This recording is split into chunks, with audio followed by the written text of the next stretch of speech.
Hello, everyone, and thank you for taking the time to join us with an afternoon chat with the Philippine Department of Tourism. My name is Mariel Cabin, and I am the COO and owner of TravelWise International.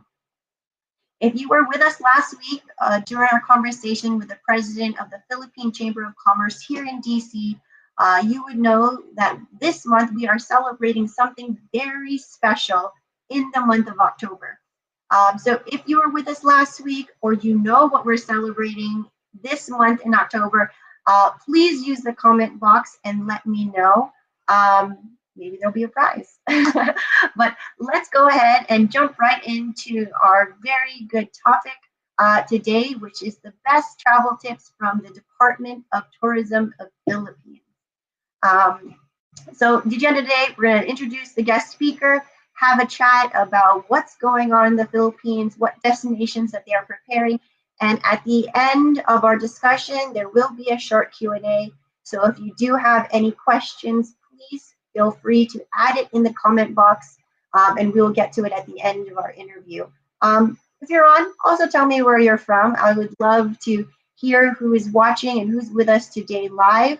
Last week, we had a number of viewers that were from all over the US and even from the Philippines at, I think, 2 o'clock in the morning. So very exciting to see all of our viewers join us again this afternoon. For those that know us or have worked with us, or if this is your first time with us today, know that we work very closely with the Philippine Department of Tourism and have worked with them on many initiatives and projects to promote the Philippines as a destination to the US market. This event is hosted by TravelWise International, and we are a travel agency that has been in business since 1989. We assist our passengers to discover the world's uncharted destinations by ocean, river, and yacht cruises. And our passengers' favorite destinations to travel to are Europe, Asia, South Pacific, and the exotics. But our most loved destination is the beautiful island that my parents came from, which is the Philippines. Which brings us to why we are hosting this live event today. Oh, so I see some people are posting now. We have someone from San Diego, and we have someone from my hometown, which is here in Maryland. So yay to all those viewers that are with us today. So again, please, if you are tuning in, please put where you're from. I'm sure I would appreciate it, and our guest speaker from the Department of Tourism would love to hear who's watching us and who's joining us today. And I did give everyone a little bit of time to put into the chat box what we're celebrating in the month of October. If you didn't have a chance, I will give you 10 seconds. 10, 9, 8, 7, 6, 5, 4, 3, 2, 1.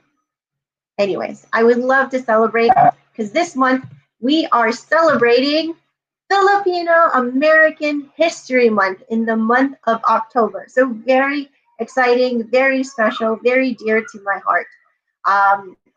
So the month of October, every single Wednesday this month, we will be bringing to you notable Filipino Americans that are in the community making a difference. This whole year of 2020 is all about raising awareness, and we would love to bring to our viewers what Filipino Americans have been contributing to American history. Since this was a since this was a big hit last week, I am going to make this a learning opportunity and pose a fun trivia question. All right. So my trivia question for today is, what year was the Filipino History Month recognized by the U.S. Congress? Does anybody know? Anybody know? I'll make it easy. I'll give you some multiple choice. We have A, is it 1989? Is it B, 2009? Is it C, 2016? Or is it D, 1997? So if you know, Filipino History Month was recognized by the U.S. Congress on which year? I will reveal the answer at the end of our short Q&A session. So please stay tuned with us, and I will reveal when Philippine History Month became a thing. Oh, we have some more people coming in. We have someone from Washington, D.C. Hi, Zenaida. We have someone. Oh, someone did tell the answer. Let's see, Alvin, he said Filipino Heritage Month. Perfect, perfect. Oh, we got a few. Oh, well, Pog ako. I will not tell you the answers until the short Q&A is over, but somebody is guessing A. All right, let's go ahead and introduce our speaker today. Our speaker today is Francisco Lardizabal. Let me get to it. For those, sorry, bonus points. I forgot to introduce this in our slide before. Let me go back one more. I'm going to show the slide, the previous slide, that if you know that now we know that it is Filipino American History Month. And my trivia question today is when the U.S. Congress recognized this month as the Filipino American History Month. I want, if you are with us last week and know why October was recognized as Filipino History Month, I also want you to go ahead and put that into the comment box below. Bonus points. And so, yeah, very exciting to know which year we are recognized, and two, why October? So, sorry, I just wanted to throw that in there to make sure that we have the opportunity to really learn about our history. So without further ado, I want to introduce our guest speaker today. He has been working with us for quite some time, ever since he has moved here to the New York office. He also goes by the name of Frank. He graduated with a Bachelor's of Science degree in tourism at the University of Philippines Asian Institute in 1987 and obtained his master's degree in business administration from De La Salle University, graduate of a School of Business in 1989. He rose from the ranks at the Department of Tourism. He started his career in public service as a clerk 3 at the International Market Planning Division in 1989 and held positions leading up to a Chief Tourism Operations Officer in 1998. He was a member of the Team China and head of Team Middle East.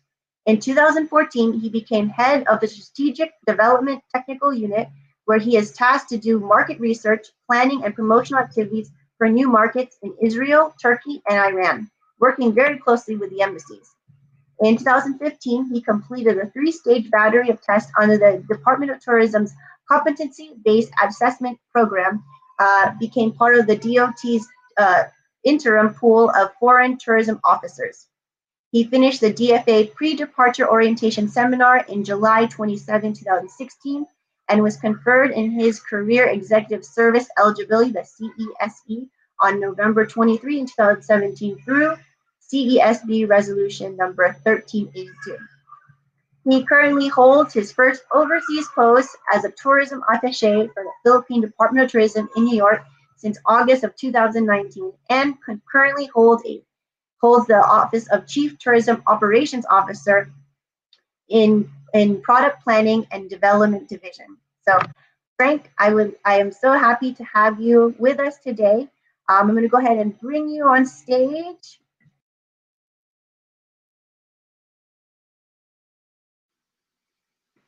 Hi, good afternoon to everyone, both here in the US, whether you're from the East Coast or the West Coast, as well as our kababayans back there home. I miss the Philippines a lot.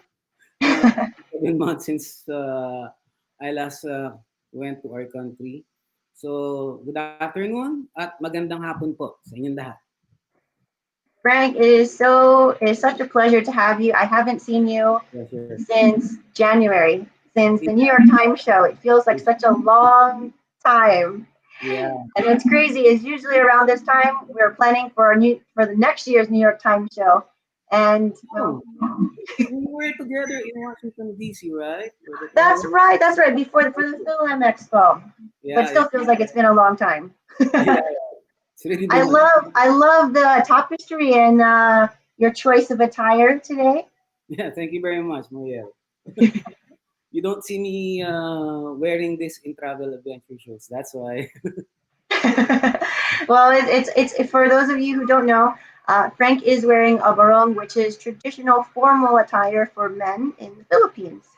Yeah. Usually made out of pineapple silk or different kinds of fabrics in the Philippines that are nice and cool and lightweight for you to wear in the hot tropical weather. So Yeah. let's jump into our discussion. I'm sure all of our viewers are very excited to hear from you. But let's start off by answering the question of what does Philippine History Month mean to you? Okay. The importance of Filipino American Heritage Month is, of course, the important role that the Filipinos played uh, in the U.S. Right?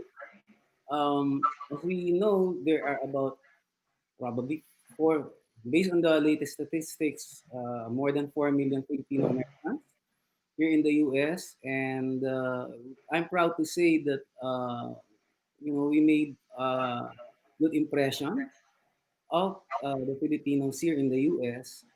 And the importance there is, of course, how the Filipinos have helped this great country, the USA, in terms of its economy. We all know that. But I think one important event where we showcase the importance of the Filipinos is the current pandemic. As Yeah, we well know, the medical frontliners, many of them, Filipino nurses or doctors, were there um, helping us go through this current problem that we are facing. Yeah, right, Mariel? You yeah. have nurses there also in your area, right? Yeah, many nurses here. I think usually, actually, every January we have maybe one or two groups of nurse missionaries that go back to Philippines and do work in the Philippines to give back to their communities. They've worked here for many years. Some of them are actually even retired nurses, and they go back into the profession, go back to Philippines and help out the country. And that usually happens every January. They go back for another expo or conference, and this year I believe they were still able to go, but next year, this coming January, it's still kind of uncertain what their plans are. Yeah, and which goes to show, of course, when they go to the Philippines, the services are for free, right? They Hmm. do it volunteer work, and that's one aspect of the Filipinos that we should be proud of. The spirit of volunteerism. Yep. Our eagerness and willingness to help our countrymen back home. Yeah. And well, as I understand it, the reason why nurses and frontliners succeed here in the US is because of the tender loving care is very innate about the Philippines and Hmm. about Filipinos, right? It's something that comes out very natural. We are really very hospitable, very friendly, and that's one aspect that I'm very proud about the Filipino, and it's something that has helped the Filipinos succeed here in the U.S. The very nature of the Filipinos, and for people to understand what I'm talking about in terms of the Filipino culture, maybe we can show them a short video Yeah. about the Philippine culture. All Okay? right. Yeah, so shout out to all the Filipino American nurses, healthcare workers out there who has been battling this crisis on the front line. So thank you to everyone out there. I know a lot of Filipino Americans have migrated here from the Philippines as nurses to help with the shortage. So many props and many shout outs to you guys for battling this virus. So as Frankie said, I'm going to go ahead and show the video that he referring to. Yeah. Okay.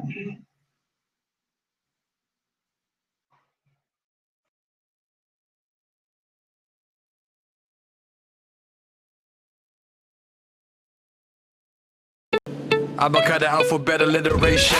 Abaca accessories for admiration. Bamboo's bumping, barefoot bounding. Kinetic Cali combat, boom boom powing. Digitally documenting, diving in the deep, beating everywhere. Even on the street. Galleries, graffiti, and gals for the gram. Hand weaving heritage Village with hometown hands.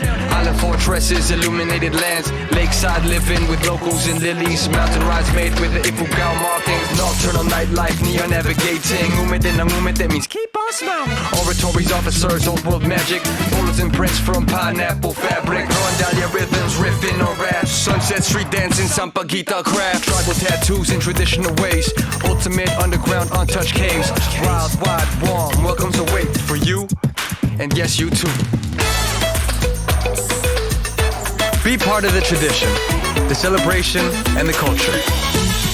Be part of the fun.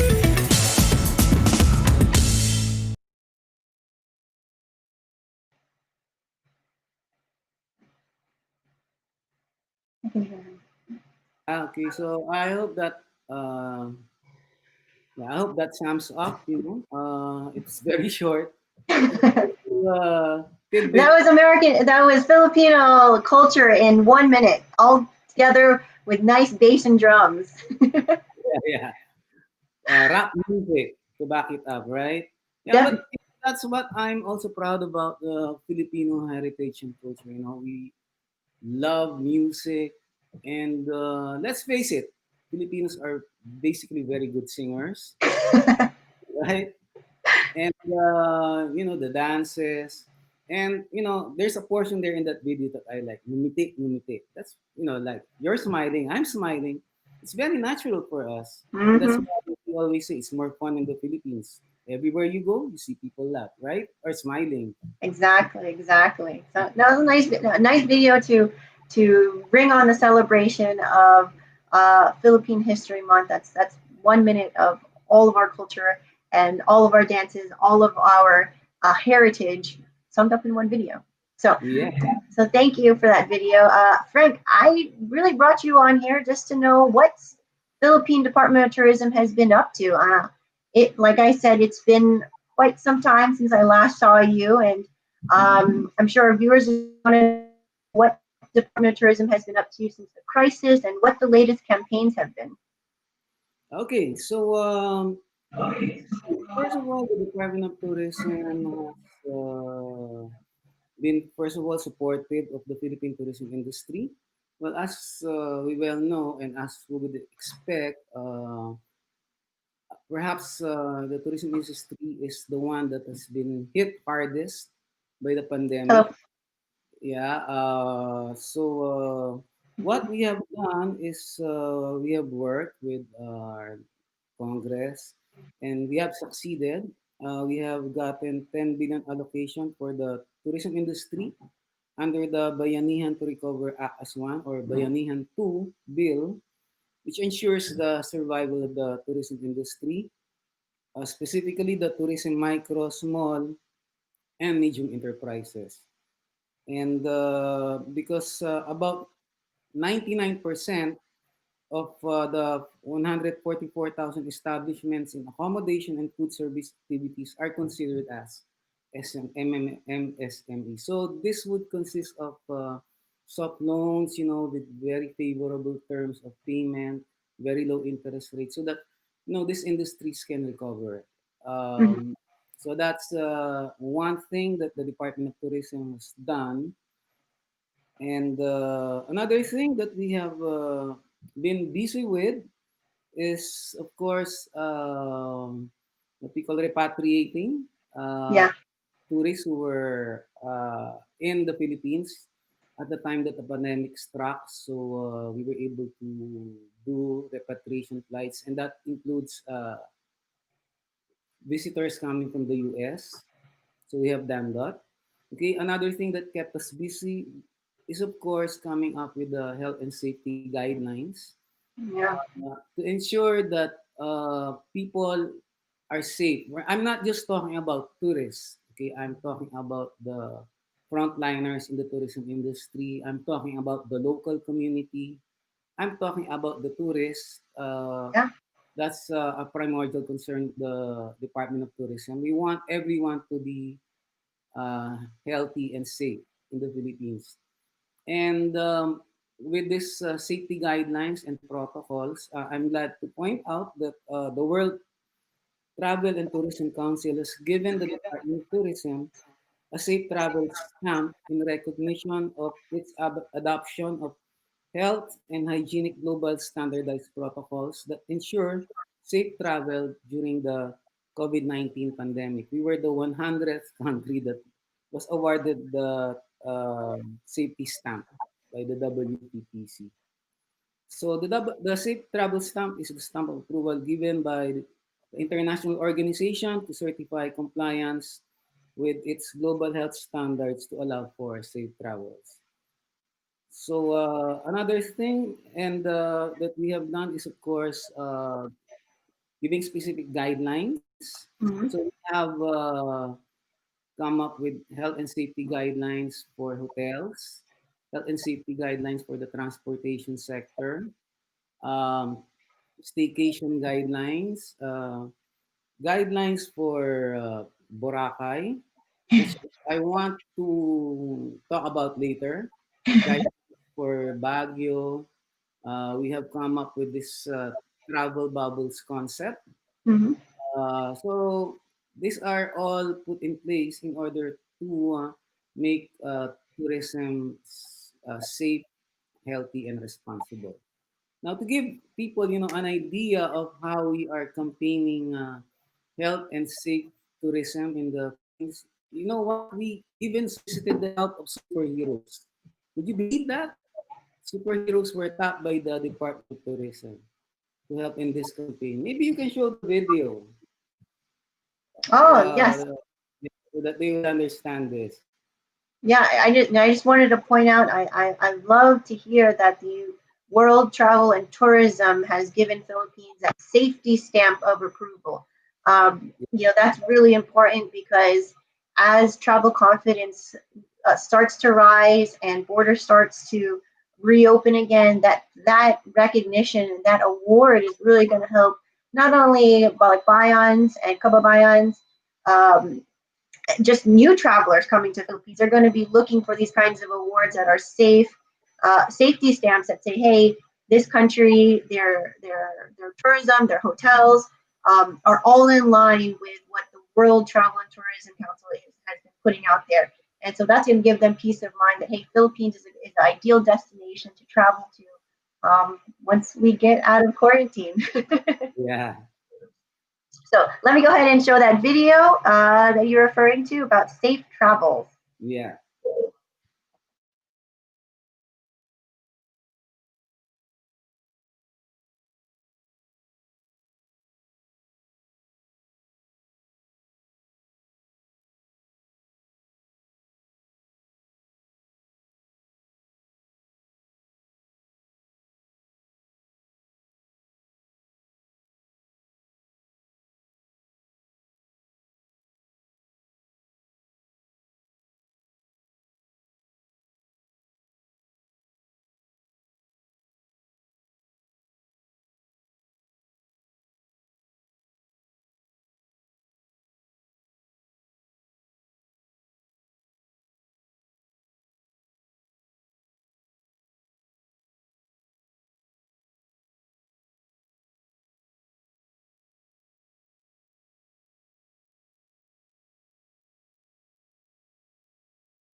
Yellow. It's the Philippines! Girls, we need your help to come up with a plan so that people can travel safely.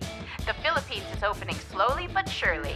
Soon, we'll get to experience the fun and magic of the Philippines again. Thus, the power of Safe Trip is unleashed. Wait a minute, girls. What's Safe Trip? Always wash those hands. Do not forget to use soap. Stay away from crowded places. Put on your face masks, everybody. Cashless payments, they're electric. Hooray! Feeling feverish? You should be in bed. It rules to follow the rules. Stay up to date with all the latest info. Tell her, Bobs, tell her! Yikes!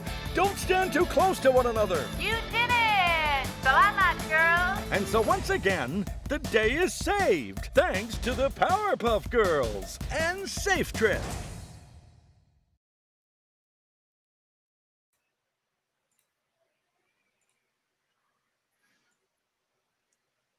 So how did you find that video, Mariel?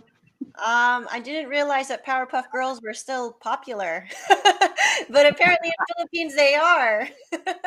Yeah, it is. It is. It's a I see favorite- Joey liked the video. Joey liked the Powerpuff video. It's the favorite of my daughter. That's why I really find it cute. And that's how it is in the Philippines, right? Perhaps this pandemic, how do we resolve it? We use the Powerpuff Girls. It's really more fun in the Philippines, right? That's the way to do it. Exactly. We need Yeah. something relatable. I think after 6 months of dealing with this virus, we just have to learn to peacefully deal with it. Just like in Philippines, we peacefully Yeah. deal with the traffic and just accept it. And I love the video because it shows light that even though we have to wear masks, even though there's additional safety protocols, our life is not over. We don't have to stop. We just have to continue to evolve as our knowledge of the virus evolves. We can still continue with life, but with the safety protocols and procedures in place. Um, all right. So thank you for giving us what the department has been up to. Yeah, there's Um, more. There's more. Oh, there's more? Yeah. Please tell us. I thought that's a So I told you, how we are promoting safe travels, and no, so people are asking, yeah, can people travel around the Philippines? So the important thing I want to emphasize now is that we are currently promoting domestic tourism, strictly domestic tourism. Mhm. So in many places, it's just inter-regional travel. So if you're from the Bicol region, you can travel within Bicol. Okay. If you're from Eastern Visayas, you can travel within Eastern Visayas. So that's how it goes. And for Baguio, okay, Baguio will allow visitors from the Cordillera and from Region 1, which is the Ilocos region. And in order to ensure the safety of tourists, the Department of Tourism has come up with a program called the Visita, or the Visitors Information and Travel Assistance Program, which is intended to ensure the health and safety of visitors traveling to Baguio. So they have this, Visita is a travel monitoring system. You have to register when you get to Baguio, and then this system allows the local government to monitor the activities of the tourists. Um, but insofar as Boracay is concerned, yeah. Boracay is an exception. People can travel to Boracay when they are in the Philippines. They have to register online first, the aklan.ph website, and then submit requirements like booking with an accredited hotel, negative test, and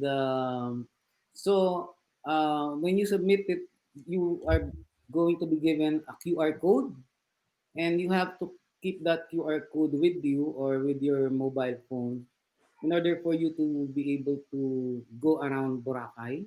Mm-hmm. And this is something that we are doing to keep Boracay zero rate in terms of COVID-19. So that's how we are promoting domestic tourism at the moment, because we believe that while we all know that international tourists are not yet allowed, we have to keep the tourism economy moving. Exactly. And so far, I've heard that it has been very much welcomed by the hotels, resorts, and other tourism establishments. You know, while we have to keep the Philippines safe, we have to help our kababayans continue working.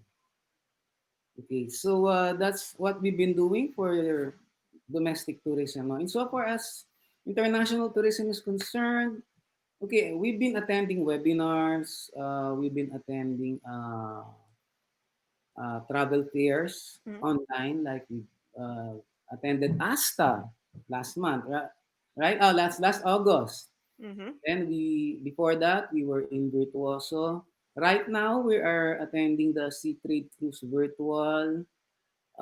In November we will be attending US TOA. So we've been active.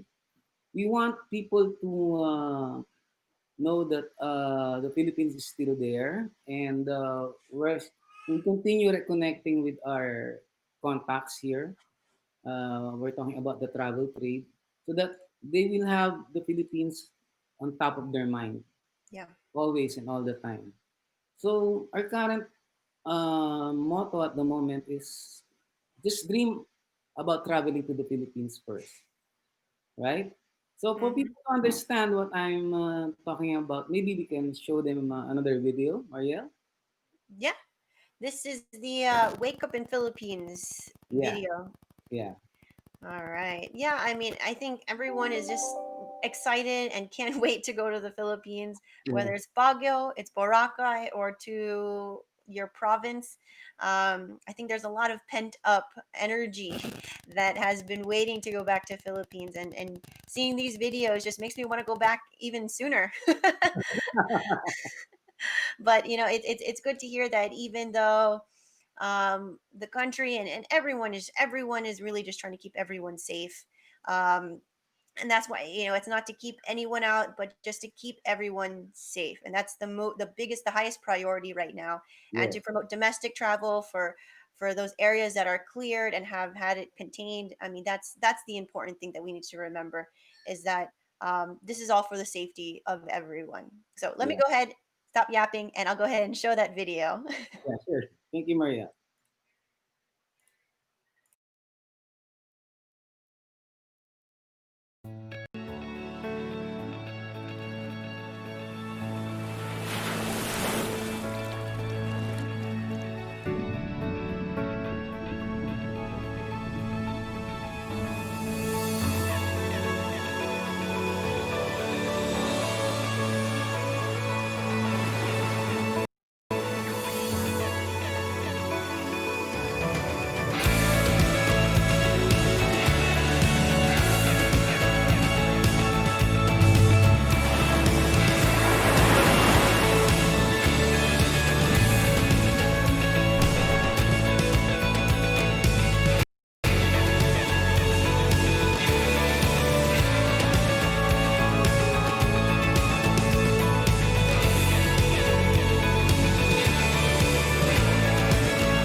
Yeah, as the video said, in the meantime, stay home, dream on about the Philippines at the moment, and then sooner or later, let's wake up in the Philippines. I think we're getting already a lot of positive energy. Some Alvin just said, "I can't wait to go back."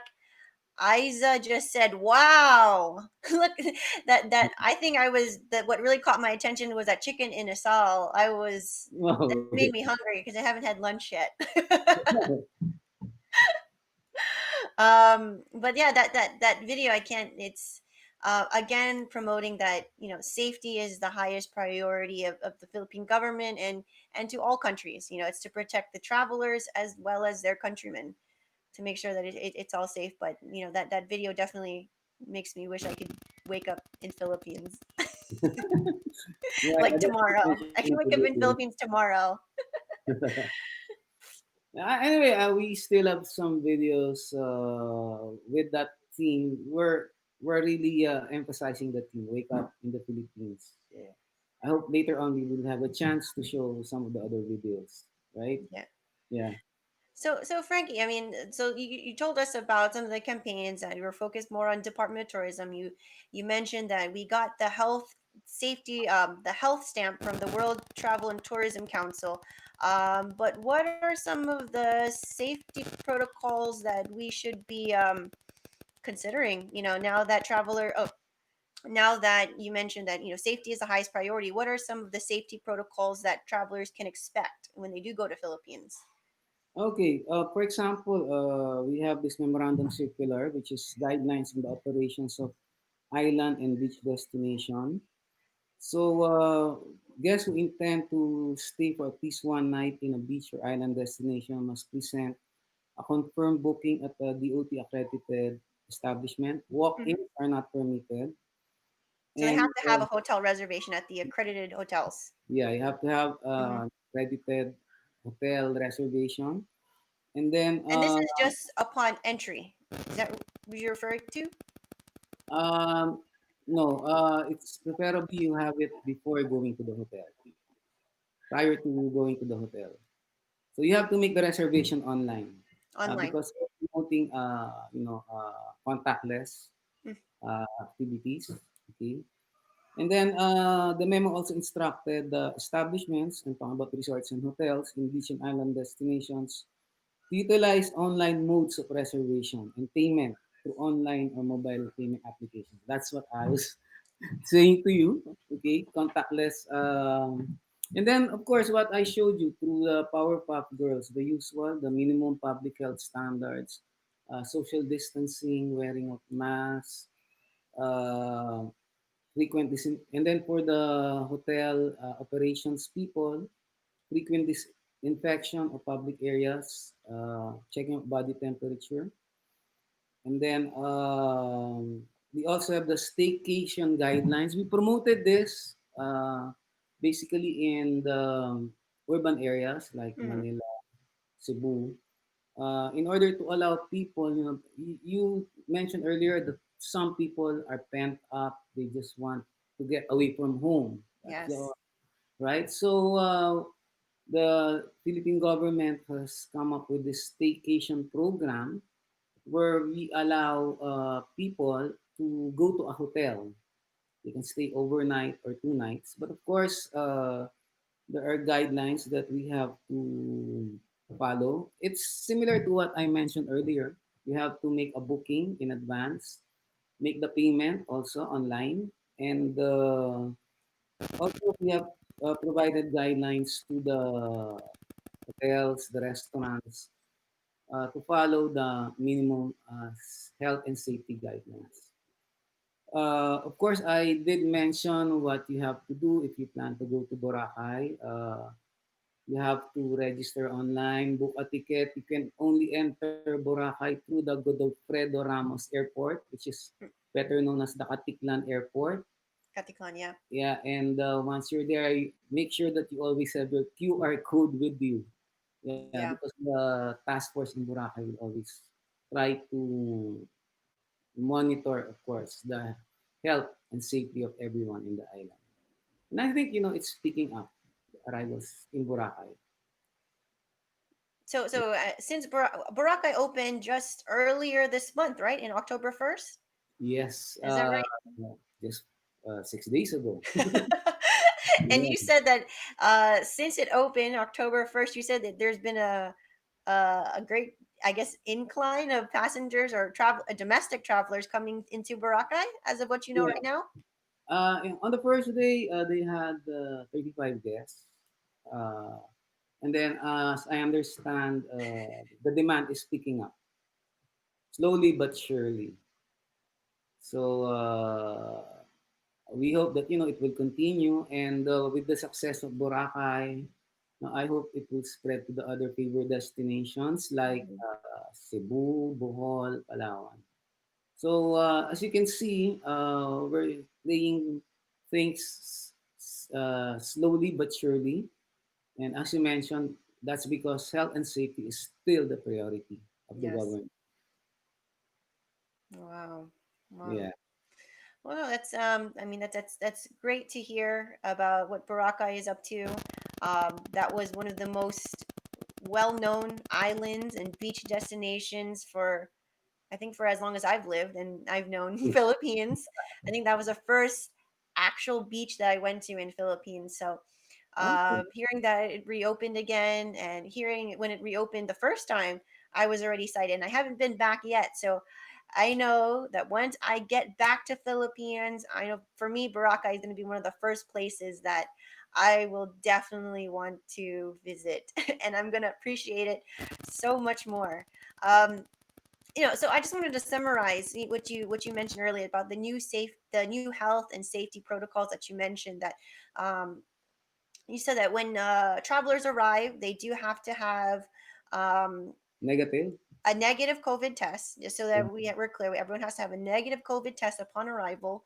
They also have to have a reservation at an accredited hotel prior to arriving, right? Yes. Yes. That way we keep in line and keep up the standard of contactless everything. Contactless everything. Contactless reservations and contactless Yeah. payment. Yes. Those reservation does have to be made prior to arrival. In addition to what they're doing when they do arrive, is there anything else that travelers have to be aware of before they come in? Yeah, insofar as the hotels are concerned, online payment would be, a requirement also. So that unlike the usual check-in procedures that we are used to, you interact with the front desk, you pay at the front desk. These are things that we want to avoid at the moment. So everything is contactless. I know that even the key cards are unlike before that they hand you over the keys. Yeah. Now it's the cards that they will provide you. Yeah, so these are among the steps that we are taking on to ensure the safety of the tourists. So how do they give them the keys? It's given in an envelope. When Oh. it really depends on the uh, policies or protocols followed by the hotel. All right, all right. And is there anything else that our viewers should know that they should prepare before arriving to Philippines? Or would that be it? Yeah, Negative COVID that would test, be it. the Yeah, payment ahead of time, as well as the hotel at an accredited yeah, hotel before arriving. yeah, yeah. All right, all right. Well, And of course, as I mentioned, it's inter-regional travel at the moment. So if you're in Bicol, stay in Bicol or travel within Bicol. If you're from Western Visayas, so mm, travel within Western Visayas. That's how it is at the moment. no, that's good. That's good. Yeah. Um, So I guess what that brings me to, why should travelers consider visiting the Philippines once international borders reopen? I know you showed the videos, and that really made me hungry. And the other videos made me miss the Philippines, as the dancing, the festivals, just the energy, and as you mentioned earlier, the hospitality of the Filipinos. You mentioned it earlier with the Filipino American nurses, and just how caring and just loving they are. Filipinos definitely have a very close knit of family values that is ingrained in us from birth. And Yeah. I think for those viewers that haven't been to Philippines, or are still considering to go to Philippines after borders reopen, maybe you can tell us about why they should visit the Philippines once as their first destination. Yeah. Okay. I'm sure I feel the same as the others here in the audience. There's this pent up emotion. I want to escape. Yes. And, I think the ultimate escape is the Philippines because, as what we always say, if you want to escape from this boredom or for this pressure or tension brought about by the pandemic, what would you want to have? You want to have fun. And that's what the Philippines promises to you. And in order to have fun, of course, you have to be approached and met by probably the happiest, the most hospitable people to provide you with the best welcome available. And that's probably the biggest asset that the Philippines has. It's the people, Yeah. the colorful culture, okay, our innate friendliness, and as you mentioned, the caring attitude that we've grown accustomed to, the natural smile, our warmth, and our humor. Perhaps many times corny, but that's something I also miss here in the US. The Filipino brand of humor. You got jokes, Uncle? You got jokes? No, no, no, not you not be in trouble. Not, Filipinos are funny, but not me. Not me. Yeah, so these are the things that perhaps the reasons why we should consider the Philippines. And of course, there are a lot of things to do. Okay, you have the shopping, and of course, a lot of places that you can go to, Mhm. right? How many islands do we have now? I think it was raised not too long ago. 1,649 as of the last count. Yeah, I remember when I was born, it was 7,107, depending Correct. on the tide, if it's high tide or Depending, low tide. And yeah, now it's 7,461, right? yeah, yeah, yeah, yeah. And that's depending on the tide. Depending on the tide, yes, yes. Still depending on the tide. Yeah. All right. Well, that brings me to my last question is considering all the natural things that heritage wise that Filipinos have as people, as a destination, a place to release that pent up energy. What destinations in the Philippines should be the first stop for the viewers watching right now? I know you said Boracay reopened. You mentioned Baguio not too long ago, but are there any other destinations that is being prepared by the department or that we should stay on the lookout for? Okay. With more than 7,000 islands, it's so difficult to make the choice, right? Especially now that during the pandemic, there's this natural occurrence of the islands, the beaches rehabilitating themselves.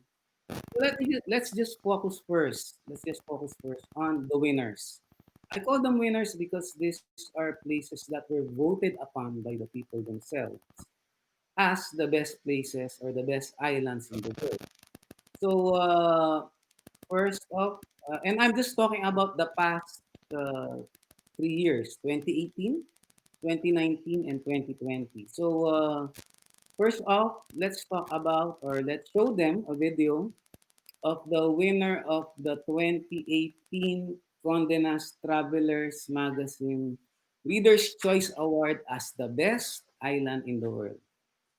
And maybe you can show that video, Marielle? All right. Do you want to Yeah. name it? Do you want to name it who it is? No, let them guess it while we're waiting to load it. I'm sure they will not be able to guess. All right. All right. Let me just make sure I have this video.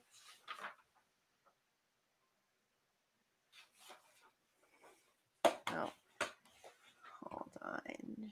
Short delay, everyone. My apologies.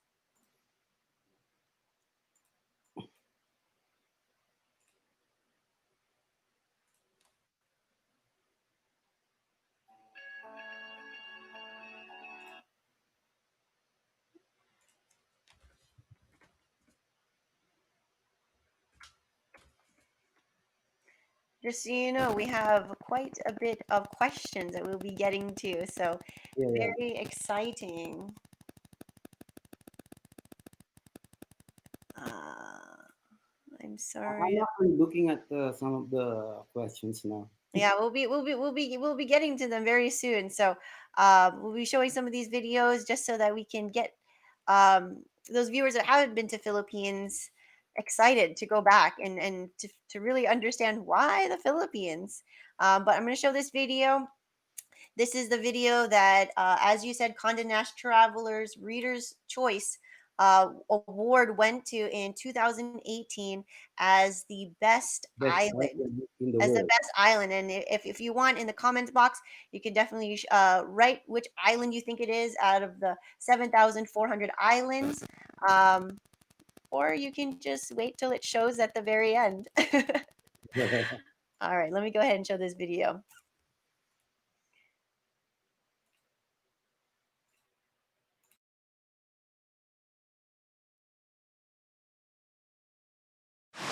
Cod every single day.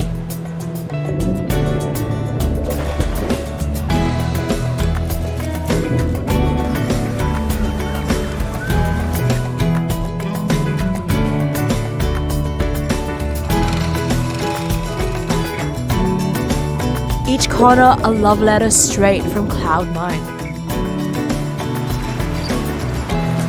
Scribbled reminders to soak up the sun.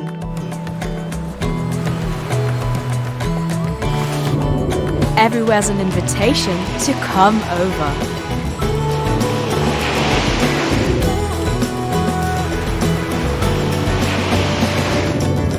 But it's the warmth I find nowhere else that makes me stay.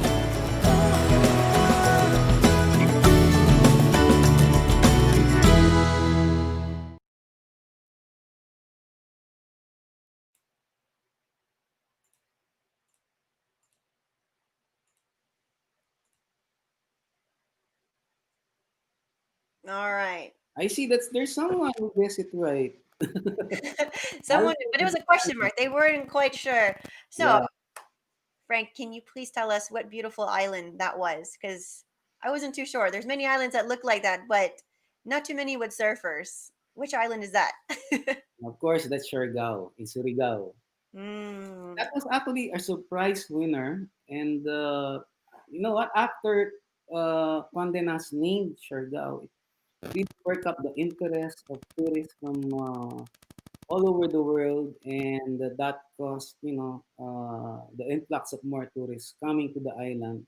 But one thing I like about Siargao, which I had the chance to visit um, 2 years ago, is that the people are so aware of the importance of the environment. So they have vanguards there, ensuring that carrying capacity is being followed, that guests, visitors are practicing responsible and safe tourism practices. hmm And, they go around to ensure that you don't get to see trash all over. So that's what I like really about Siargao. It's very rural, and as the video mentioned, you feel the warmth of the Yeah, Filipino hospitality, and it's nature at its best. yeah. How about you, Maria? What's your I take was on Siargao? very lucky to go to Siargao in 2018. 2018, and I absolutely loved it. I am not a surfer, but I definitely learned how to surf in Siargao. So it's definitely one of my favorite places. When people ask me where's my favorite place I've traveled to, I've been all around the world. There is really something special about Siargao because the people, you're definitely right about the people. I love the ruralness of it. I love the close knit community that they have between the locals and the foreigners Yeah. and all of the different properties there. um, I describe looking at the field of palm trees as if it looked like Jurassic Park. That Yeah, was one of my got it. favorite views when I was on a motorbike just cruising through the island, and I saw this very long field of palm trees, and it looked like Jurassic Park. And I mean, it was very beautiful, untouched, unspoiled, no chain restaurants, no Jollibees, no Starbucks, no McDonald's. So Yes. very local, and I loved everything about that. So that was definitely deserves to be an award winner in my book. So Yeah, yeah. And of course, you mentioned, about no Starbucks. Did you notice there were no tall buildings at all, right, in Siargao? So you yes. feel that, it's really very rural. I Yeah. don't I don't I don't I don't even remember if there were paint on the road. I think it was just road. Yeah. So yeah, for people, who want a quieter stay, quieter vacation, Siargao is it. And there's even another secret about Siargao. There is this area there called Bukas Grande. hmm Not too many people go there. So if you want to see something really different, uh, an Instagrammable destination, What is it called again? Bukas Grande. Las Grande? Bukas Grande. Oh, Bucas Grande. Yeah, it's around 2.5 to 3 hours away from the proper Siargao. When we go back to Siargao, we should, take a visit at Bukas Grande. Definitely. I'm going with you, Uncle. I'm sure you got the hookup, so I definitely want to go with you. Yeah, right, right. Yeah, let's do it. um, Well, we're approaching the hour. Is there at least one more destination that you would like to highlight as far as to keep on the lookout for our viewers? I do Oh want to make yeah. sure we get to the Q&A session. So, what would be, if we had to narrow it down, of the 7,400 islands, which one would you say number 2 that they should look out for? Okay. Just to give the people an idea of the winners. Okay, in 2019, Boracay, Mm-hmm. anyway, you're familiar with it, was named as the best island in Asia by Condé Nast Traveler magazine in 2019. And in 2019, Travel Plus Leisure magazine, which is also another prominent magazine, named Palawan as the top island in the world. So, It's amazing. we already have 3 islands. So, what I want to announce is that, and the announcement was made only yesterday. Um, I'm very proud to say that we have this island or cluster of islands that has been named by Condé Nast as the best island in Asia. And this is, an island destination that I've been to almost every year since I started in the DOT, and the magic is still there every time I go there. So maybe the people can guess what Condé Nast travel magazine. As in, Another guessing game. Another guessing game. So you don't have jokes, but you got game, Uncle. the best island in Asia. All right. So this is Condé Nast best island in Asia as of yesterday. Yeah, yeah. It was announced yesterday, yes, for Amazing. 2020. Another award. Another award. All right. So we're gonna play this video, and this will reveal what Condé Nast said is the best island of 2020 in Asia. Yeah.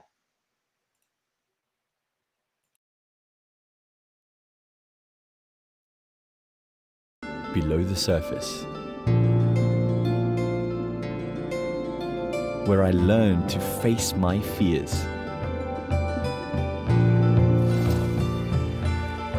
and go with the flow.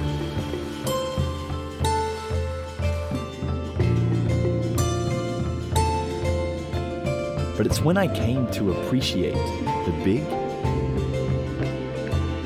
and the small.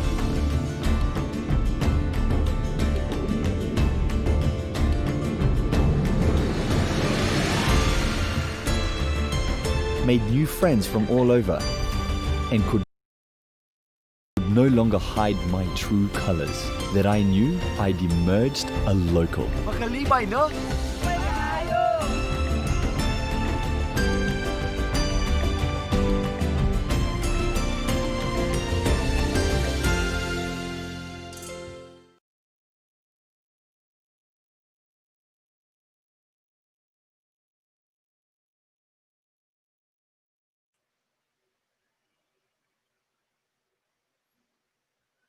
Yeah. Okay, that was the winner. Cebu and Visayas. Okay, specifically Cebu, Bohol, Dumaguete, Siquijor. And Wow. it's not a surprise. It really deserved it. I think Cebu may have won because there's just so much to do there. It's a city. There's the swimming with the whale sharks. Um, there's a water. What's the waterfall again? That's there. The one that looks like blue Gatorade. Yeah. It starts with a K. Oh my goodness! If someone Awesome. knows the answer, please type it in the chat box. It's going to stump me for a while. And it's also very close to Bohol, which is another destination. It's really great for hiking. So I mean, I would say definitely Cebu definitely would win because it's a versatile destination. It's a city. There's outdoor activities. There's scuba diving, definitely scuba diving and snorkeling, and hiking. That's definitely beautiful out there in Cebu. So props to you, island of Cebu. Yeah. Perfect combination of city and rural life. If you go Cebu and Bohol. Aiza one, Kawasan Falls. That's it. Yeah, Kawasan Falls. Yeah. That's the one that reminds me of Blue Gatorade. That's what Cebu is also known for. That's right. Yeah. Another Instagrammable shop place. Yeah, another Instagrammable. Thank you, Aiza, for that. Um, Awesome, awesome. Is there, I guess, is there any other final notes before that you want to share before we move into the question and answer portion? No, probably we can go to the Q&A now. All right. So thank you for that. I definitely top places to look out for. Boracay, if you want to see the number one island in Asia according to Condé Nast, um, definitely visit Cebu. But if you want to try something on a low key spot, Siargao is another option that's Yeah. more rural. You want to see something that looks like Jurassic Park in Philippines? Siargao is another great destination. So keep a lookout for that as soon as Philippines reopens safely. These are the top destinations that the Department of Tourism definitely recommends. Um, Yeah. all right. So, first question comes from Keisha. When do you think? I know you can't really tell, but when do you think Philippines is going to open again? Any ideas? Any Okay. hints? Any Yeah, secrets? really tough question. Of course, we're together with the rest of the world, looking at this pandemic, how it will pan out weeks from now, months from now, hopefully not years from now. I think it's safe to say that when the world is safe to venture into again, and it's tantamount to saying when vaccines are already out, that's Hmm. probably the time that the Philippines is going to open, just like most other countries. Yeah. I mean, That's my answer. yeah. I think as soon as we can safely is a very diplomatic way to answer that question for Keisha. So, Yeah. but I know everyone wants to go and can't wait. Our next question comes from Jocelyn. She wants to know, is the 14-day quarantine still mandated? Okay. At the moment, what happens is before going to the Philippines, you have to show a negative test. Yeah, of course, because you cannot board the airline, right? You cannot board the plane without it. And then once Mm-hmm. you arrive in the Philippines, you'll be again subjected to swab test, as we call it. And as soon as you get, while waiting for the result of the swab test, you have to stay in a DOT accredited establishment, a hotel. So if you go to our website, we have a list of accredited establishments that you can stay once while you are waiting for the results of the swab test. And as soon as the swab test comes out, then you are given a pass that will allow you to leave the hotel. So it's no longer a mandated 14-day quarantine. As Good. soon as the results come out negative, you can come out. All right. Well, that's thank you, Jocelyn, for your question. I'm sure that will ease ease a lot of everyone's peace of mind that they don't have to stay in quarantine for 2 weeks. Next question comes from Mayola. She is a foreign national, born in the Philippines but became a citizen in '83. Lived in Philippines before the pandemic. Are they allowing them to go home? So Mayol, correct me if I'm wrong. So you're a U.S. passport holder and want to know if you can travel back to the Philippines at this time. Frank, do you want Yeah, to answer this one, or I can as well? yeah, okay. At the moment, what we allow are Filipino nationals to come back, and that includes Filipino Americans with dual citizenship. So if you don't have a Philippine passport, you can also go to the Philippines. You just have to show them all the pertinent documents that would show that you are indeed a dual citizen. So at least they change the rules. You don't need to actually have the Philippine passport. But insofar as those who have American passports and no dual citizenship, unfortunately, at the moment, they are not allowed to go back to the Philippines. But there are exceptions. But I'd rather leave that to the consulate to answer or to the embassy. Maybe you can add more about it, Maria. Yeah, I mean, if like you said, if you're Philippine nationals, definitely can travel to the Philippines right now. If you are a foreign passport holder, including U.S. passport holder, um, you would have to documentate, do prove. Let me rephrase that. You would have to show an affiliation, a relationship with a Philippine national, whether it's a spouse, a parent of a foreign House, yeah. national, or a child of a foreign national. In addition to that, you would have to have a long-term visa, an existing, because I don't believe that they are currently issuing out any long-term visas at the moment, No, but no, they are no. it is handled by a case-by-case basis. So if you do have It's specific basically, questions, if there's any kind of emergency, I would contact your local Philippine embassy and see if they can answer your questions for specific cases. But that's the public yeah, advisory that they have given to us as the travel agencies, and I'm sure to the Department of Tourism as well. yeah. All right. The next question comes from Tony. Is it still required a 3 day prior to departure in here in the US to pre register online and take a mandatory RT PCR test for COVID 19 and then afterward fill out an electronic case investigation form? Um, I'm not honestly familiar with the electronic case investigation form, but as I mentioned earlier, that's a requirement. You have to have the test prior to departure here in the US. And then when you get to the Philippines, you have to have another test. Hmm. And as I mentioned earlier, the airlines will not provide you the tickets if you don't have proof of a negative test. Yeah. Yeah, Exactly. And I think that also answers the 3 to 5 day waiting period that Tony also asked. So yeah, just like Frank said, there is, you still have to board the plane, you have to have a negative COVID test. yeah, And in addition to that, when you arrive to the Philippines, you will also be required to take another COVID test, yeah, and wait for your test results at the accredited hotels, to wait for your results to happen. So the time frame, I think, still varies. It could be, I think the average they've been saying is anywhere from 3 days, but if the test results take longer, it may vary, but I think average has been 2 to 3 days. yeah, So I think that answers it. The next question she has: do they have a test results? Test upon arrival. The answer to that is yes. yeah.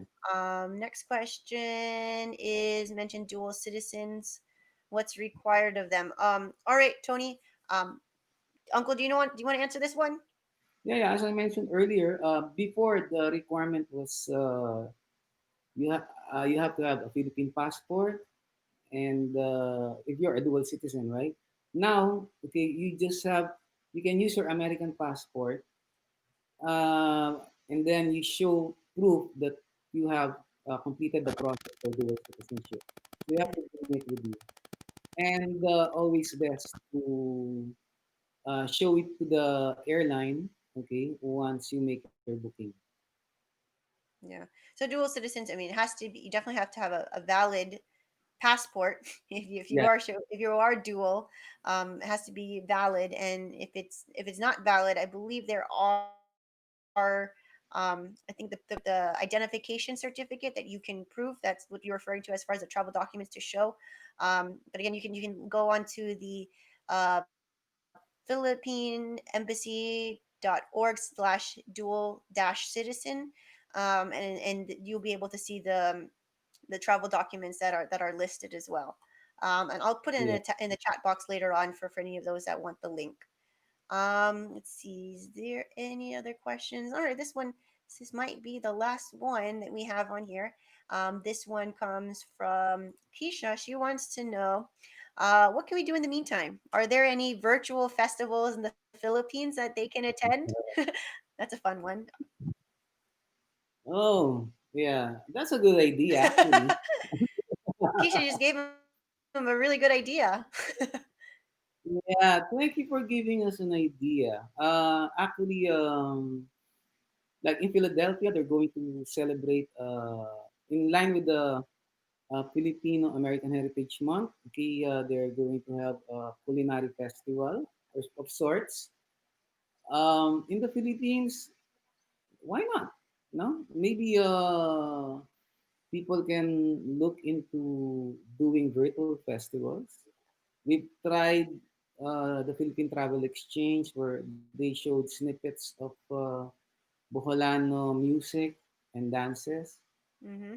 Yeah, it's not far fetched. No? Why not? No, Anyway, domestic tourism is allowed. Probably it's something that that can happen, that can be done. yeah. Of course, with all the safety protocols in place. It's just perhaps if they have the sinolog, perhaps it's not impossible to do social distancing while doing the sinolog dance, right? Virtual events is the Yeah, safest way to celebrate together, but still apart. yeah, So, yeah. congratulations, Keisha. I think you just gave the Department of Tourism an idea on how to celebrate the next coming festivals for 2021. Yeah, and I think Cebu should celebrate. It's a big win for them. Definitely. And I Come up think with that would also bring be a little teaser for the Filipino Americans that can't travel back and that do miss the province. It'll be such a teaser for us because we can't enjoy all the foods and the provincial delicacies, but at least we can join in the music, the clothing, and just be at least feel like we're part of the celebration in our hometowns. yeah, yeah, yeah. And it's something that I want to impart. If there's something good about the pandemic, it is making people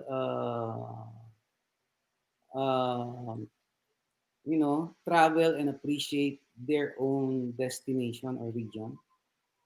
Like in Manila, if you ask people, have you gone to the National Museum? Mm-hmm. And I tell you, not even 3% will say yes. And we're so very proud of these national museums that highlight our history, Mm-hmm. heritage, our culture. And yet, people from Manila don't bother to go there. So this is an opportunity for them to travel locally, Yeah. appreciate their region. Yeah, for Bicolanos, for example, many Bicolanos, instead of going around Bicol, they rather venture straight to Boracay. Come on, Who learn. wouldn't want to go to Boracay? Yeah, yeah. I think Jobert has something to say when the country opens. Can you read that? Yeah, let me put it on the screen. So Gilbert says that when the country opens its doors to foreign travelers, it might be worth travelers to check the various travel insurance companies that cover hospitalization when you are infected with COVID during their travel period. Um, so this is a great one. I believe that 2 weeks ago we had one of our preferred travel insurance companies with us for an interview, and they did talk about um, prior to your trip, during your trip, that if you haven't seen or experienced or even purchased or thought about travel insurance, definitely a great thing to consider for all your future travels because um, I mean, this pandemic pretty much tells you that anything is unprecedented.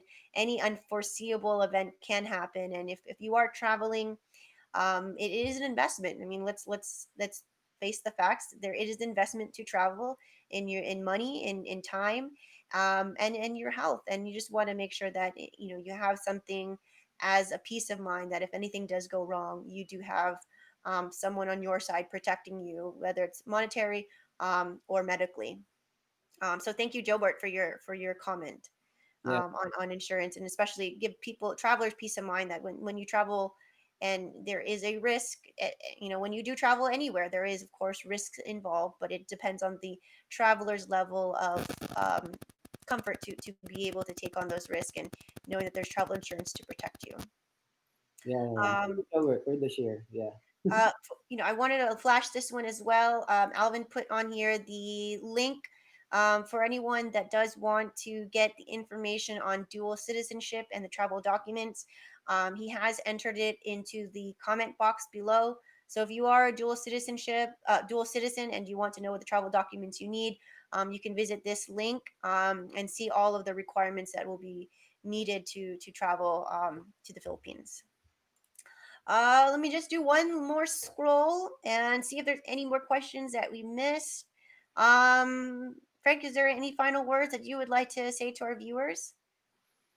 Yeah. So I would just like to voice out, okay,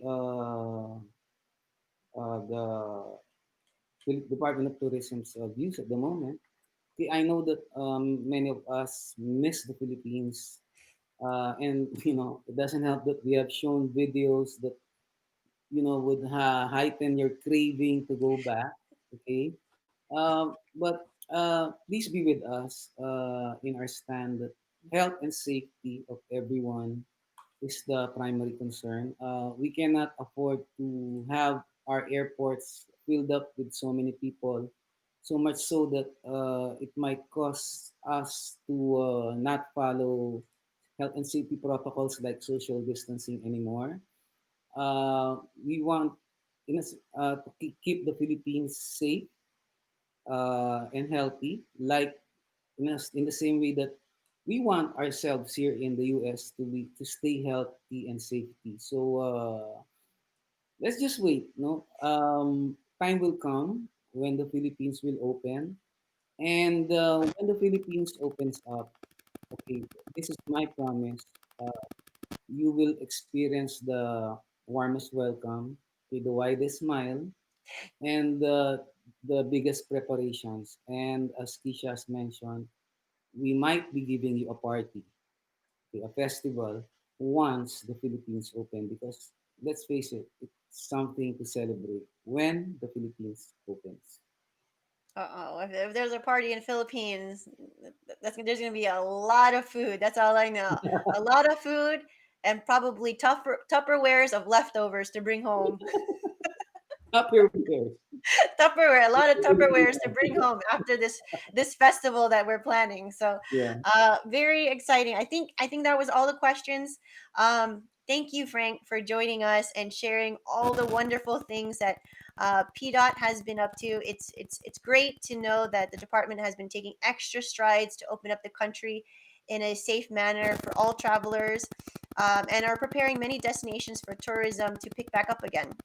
I know I can't wait to go back to the Philippines once restrictions are lifted and eat and join in the celebration. I better be invited to that party and that festival because I have extra Tupperware that needs to be filled. um, so again, thank you, Frank, Yeah. from the Department of Tourism of Philippines in New York, for joining us today, and for all our viewers that are with us. So thank you, Frank. Okay. Thank you very much, Marielle. Hope to see you very soon. You too. All right. So, as promised, I do want to keep my word and reveal the trivia question that I promised to everyone at the beginning of our session. So, I'm going to flash it one more time.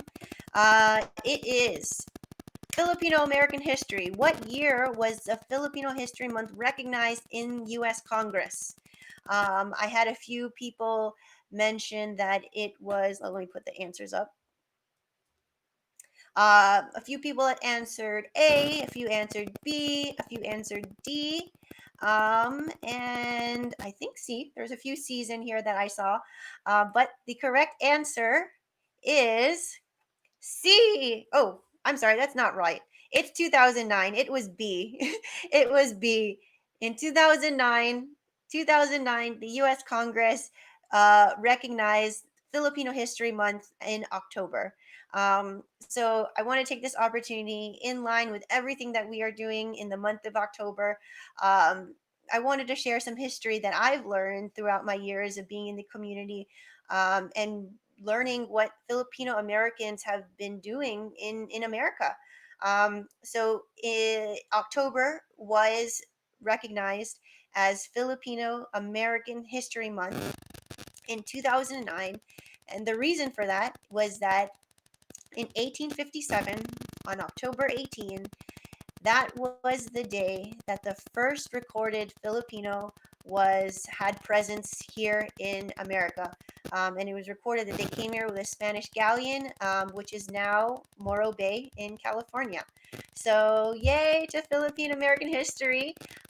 It's only been 11 years since this month has been proclaimed as Filipino American History Month.